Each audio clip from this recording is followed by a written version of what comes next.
Hey everyone, today we're diving deep into XRP, and I've got to kick things off with some breaking news that's got everyone talking. The US government now holds a whopping $17.8 billion in cryptocurrency. Now, I want you to think about this for a second. How many of you actually think this is a good thing?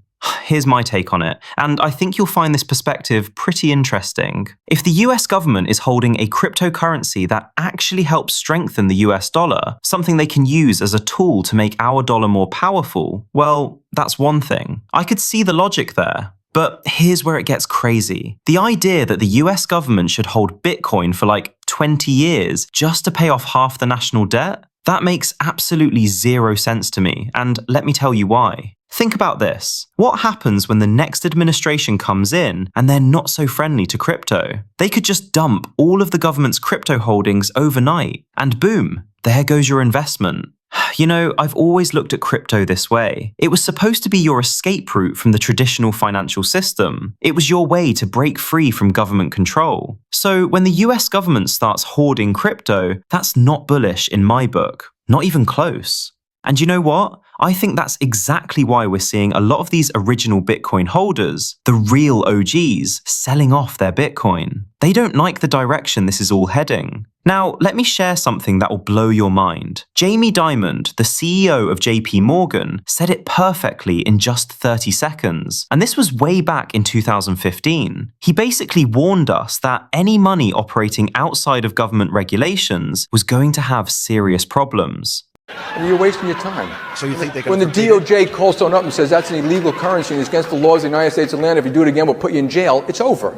So you really There's no issue. There will be, and this is my personal opinion, there will be no real non-controlled currency in the world.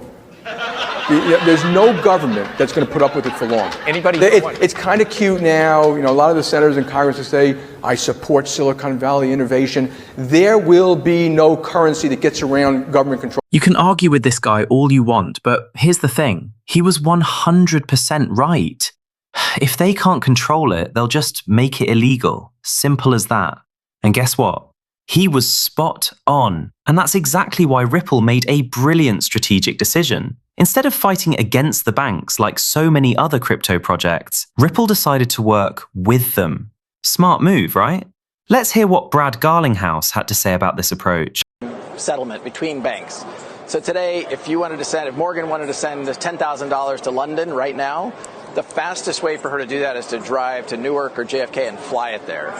Our view is, in a world of the internet, you can stream video from the space station, you should be able to do real-time settlement between banks, and we sell technology to banks to do that. And the banks are getting on board with this because they know there's a lot of paper pushing and also a lot of money attached to those settlements. For sure. So we have over 100 banks working with Ripple today around the world.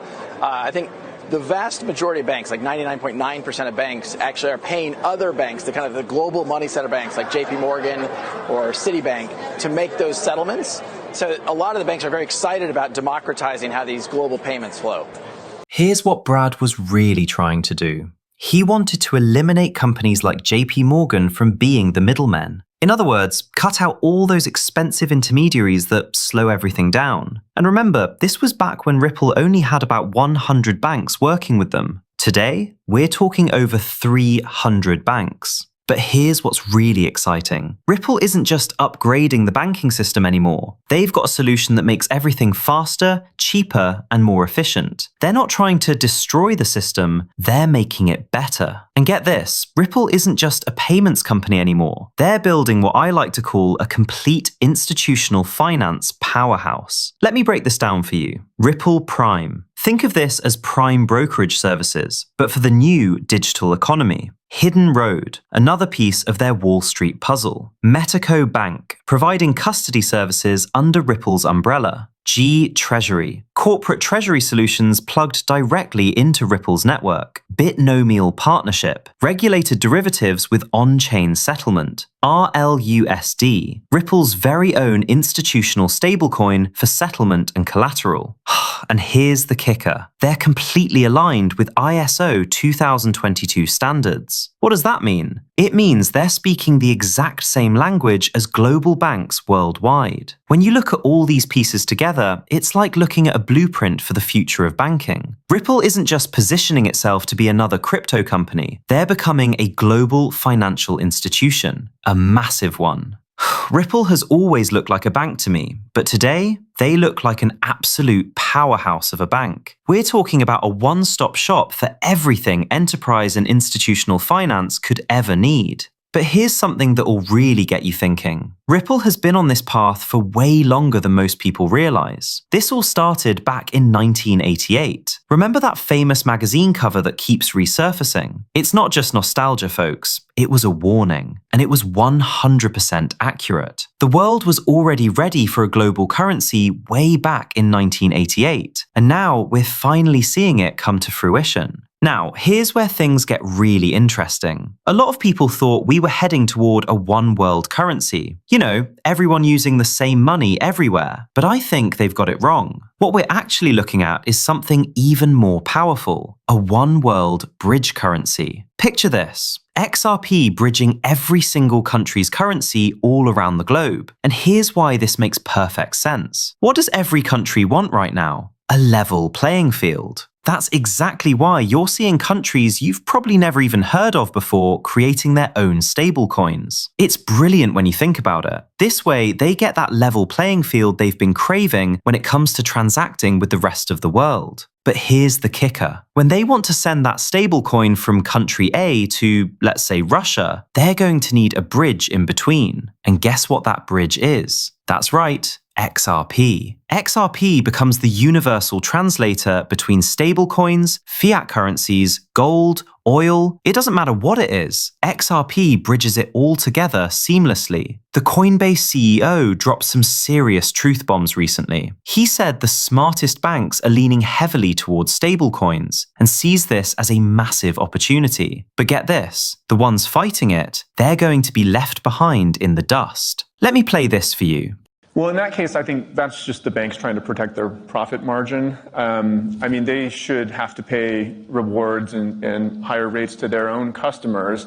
And I think they're trying to put their thumb on the scale of regulatory capture, essentially, to prevent crypto from doing that. But my prediction is actually the banks are going to start, we're already seeing this actually, they're going to be increasingly embracing stablecoins. And my guess is that in a year or two, they'll come back and say, actually, we want to be able to pay interest and yield on stablecoins in our own companies. And so it goes back to that innovator's dilemma situation. I mean, the best banks are leaning into this as an opportunity, and the ones who are fighting it are going to get left behind. And you know what?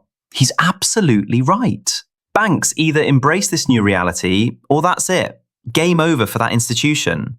I still think we're heading toward a massive bank consolidation. We're probably going to see a collapse of the traditional banking system, that huge liquidity crisis everyone's been talking about. But here's what will happen. The banks that collapse are going to get swallowed up by the giants like JP Morgan, Goldman Sachs, and Bank of America. The bottom line? You have to accept this new digital money, whether it's a stable coin or cryptocurrency. If you don't, your bank isn't going to gain any momentum. They won't be able to innovate, and they definitely won't be able to compete with everyone else who's moving forward. Rhys Marek put this in perspective with an analogy that really hit home for me. And man, this is going to show my age, but hear me out. Remember when renting a movie was this whole weekend ritual? Blockbuster was a $6 billion empire. You drive to the store, pay $4 to $5 to rent one VHS or DVD for 2 to 3 days, and pray that the movie you wanted wasn't already rented out. And don't even get me started on those brutal $5 to $10 late fees if you forgot to return it on time. Blockbuster had 9,000 stores and made billions just from those late fees alone. Then Netflix showed up. At first, it was just mail-order DVDs, already cheaper and way more convenient. But the real game changer was streaming in 2007. Suddenly, you paid $8 to $15 a month and got unlimited movies instantly on any device. No driving, no due dates, no late fees, no out-of-stock disappointments. And what did Blockbuster do? They laughed it off. They stuck to their physical stores and filed for bankruptcy in 2010. By 2013, they were completely gone. Here's the thing. Crypto is the Netflix moment for money and banking. I've seen how this movie ends, and trust me, if you're a financial institution and you don't have a digital asset strategy, it's only going to end one way. He's absolutely right. We are at that exact moment right now. You either get on board with crypto, start figuring out ways to make money using crypto or stablecoins, or you just end up folding and closing your doors. And the same thing's going to happen to retailers.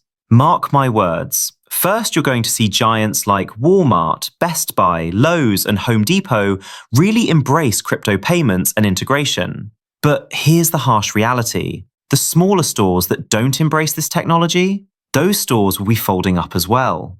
It's that simple. Listen, crypto is not going anywhere. If anything, it continues to gain serious momentum. Innovation is pushing ahead, technology is advancing at breakneck speed, and real-time payments are being talked about everywhere now. And you know why? Because that's exactly what everybody wants. If you don't deliver what people want, guess what happens? You end up going out of business.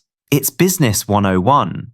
Now, here's a breaking story that really shows you how far we've come. The SEC tried to block XRP futures, and Binomial fought back hard.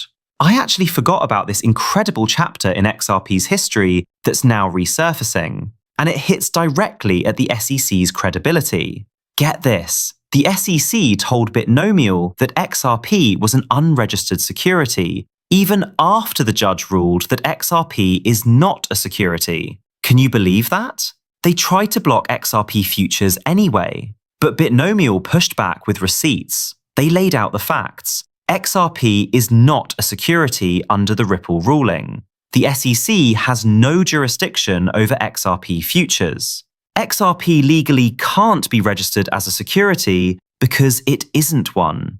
The SEC's logic created this impossible dead end. They demanded XRP be registered as a security to list futures, but XRP legally cannot be registered as a security. It was a regulatory trap that made absolutely zero sense. Here's what's brilliant. Binomial was fighting to place XRP under the CFTC, not the SEC. They were one of the very first US exchanges to openly challenge the SEC's overreach. And guess what? That same Binomial that confronted the SEC back then is now the exchange that just filed the first ever CFTC-listed XRP/USD spot contract. I actually forgot that even happened. I probably talked about it in a video quite a while ago, but it's absolutely true. Look at where it got them today. Now we have the first US government-backed exchange offering XRP. That's a huge win in my opinion. But wait, there's more. Caribou just acquired Ripple partner CoinMina, gaining Dubai and Bahrain licenses in one strategic move. This massively expands RLUSD's compliant corridors across the entire Middle East. While everyone's sleeping on this, Ripple is quietly building the global rails that will power the future of finance. This is just one more rail in what's becoming an incredibly comprehensive network. In a move that could completely reshape crypto infrastructure, the Turkish exchange Caribou has officially acquired CoinMina, a licensed and regulated crypto platform that's also a confirmed Ripple partner for the RLUSD stablecoin rollout. You know what I see here? Rail after rail after rail. I don't think the rail system is quite complete yet. We're still not at the point where every single person on the planet has access to banking. In other words, they want to make sure every single person on the planet has access to this new financial system. But I do believe the rail system is almost complete. And it's always either Ripple setting up direct rails, or it's Ripple's partners still building out rails around the world. Plus, we're seeing strategic acquisitions happening that are gaining more licenses in specific areas of the globe. Here's what this is really showing you. Nothing ever stops. People sit there staring at charts all day long, wondering, why isn't XRP moving? Meanwhile, in the background, an entirely new financial system is still building out piece by piece. And when that system is finally complete and XRP is running across all those rails, the price will appreciate like never before. Mark my words on this one. All of a sudden, people who sat there for years saying XRP can never get above $10 based on previous cycles and market cap, they're all going to be proven wrong.